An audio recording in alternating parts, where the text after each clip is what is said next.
mga kamoy-moy, welcome back to my video. Ayan, may nakita kong Kopi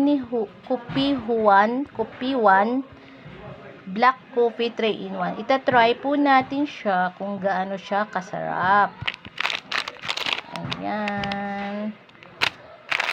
Hanapin mo na lang yan kung nandyan sa yellow basket. Wait lang, bubuksan ko lang. Ayan. Tamang timpla. Try natin siya kung gaano siya katamang timpla. Ayan. Kopi One black coffee 3-in-1. Mura lang ito. Ayan. Try natin. Just wait.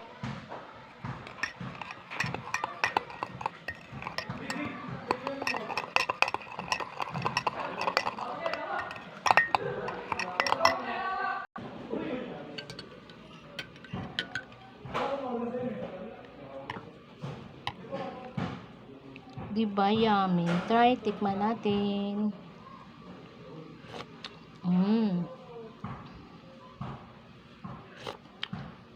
Hindi masyadong matamis. Baka 2-in-1 lang to. Dito nagtatapos ang ating video. Paalam!